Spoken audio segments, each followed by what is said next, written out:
परळीमध्ये केतकी चितळेला बोलवून ब्राह्मण ऐक्य परिषद भरवली आणि या परिषदेमध्ये दलितांना टार्गेट करण्यात आलं. अनुसूचित जाती जमातीच्या अॅट्रॉसिटी ऍक्टला टार्गेट करण्यात आलं.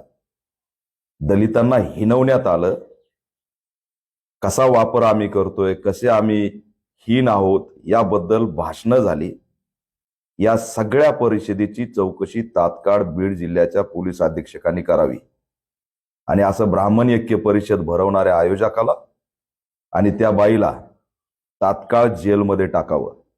त्या बाईवरती अॅट्रॉसिटी ऍक्टचे गुन्हे आहेत ह्या माहीत असताना तिला गरळ ओकायला परळीमध्ये बोलवलं. हे आम्ही कदापि सहन करणार नाही. कुणी किती खोटे गुन्हे दाखल केले, कोण कसा फासला याचा आरटीआय टाकायला केतकी चितळे सांगते. टाक ना आरटीआय. 376 किती झाले महाराष्ट्रात, अल्पवयीन मुलींचे अपहरण किती झाले महाराष्ट्रात ते टाक. अॅट्रॉसिटी ऍक्ट मध्ये बी फायनल किती झाल्या ते टाक. कशा प्रकारे अॅट्रॉसिटी ऍक्ट दाखल झाल्यावरती क्रॉस, दरोडा, 376, 354 दाखल झाल्या तेही टाक.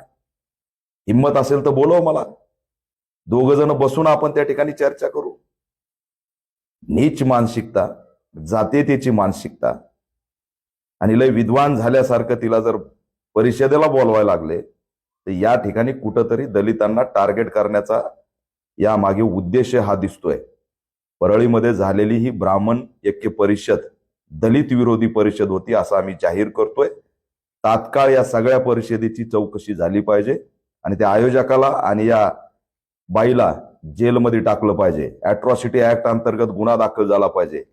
याद राखा, गरळ ओकण्यासाठी जर परिषदा घेताल, दलितांना टार्गेट आणि हिनवण्यासाठी परिषद घेताल तर याद राखा, परळी हे आंबेडकरी चळवळीचं केंद्र आहे. बीड जिल्हा आंबेडकरी चळवळीचं केंद्र आहे. त्या आयोजकांनी जर तात्काळ माफी मागितली नाही तर परळीमध्येच अॅट्रॉसिटी ऍक्ट आणखी कडक करावा आणि दलित ऐक्य परिषद काय असते ते घेऊन दाखवल्याशिवाय राहणार नाही हा इशारा देतोय. तात्काळ परळीच्या हद्दीतील डीवायएसपीनी याची दखल घ्यावी आणि हे जे आयोजक आहे त्यांना बोलून घ्यावं. या बाईला महाराष्ट्रात फिरण्यापासून बंदी घालावी. जातीयता पेरत निघालेली महाराष्ट्रातला कायदा व सुव्यवस्था एक दिवशी बिघडवल्याशिवाय राहणार नाही. हिच्या तोंडात सातत्याने दलितांच्या विरोधातली गरळ असते. त्याच्यामुळे प्रतिबंधात्मक कारवाई सुद्धा हिच्यावरती झाली पाहिजे आणि ऐकत नसेल तर मोकासारखा गुन्हा दाखल करून जेलमध्ये टाकलं पाहिजे. हजारो वर्ष झालं तरी सडलेल्या मेंदूचा सडलेला घाण वास जातीयतेचा जात नाही हे दुर्दैव आहे. हा मनवाद आहे आणि या विरोधात आम्ही लढल्याशिवाय शांत बसणार नाही. पोलीस अधीक्षकांनी व्हायरल होत असलेल्या त्या बाईच्या व्हिडिओची दखल घ्यावी आणि दलितांना हिनवणाऱ्या या परिषदेवरती कारवाई करावी अशी ऑल इंडिया पॅंथर सेनेची मागणी.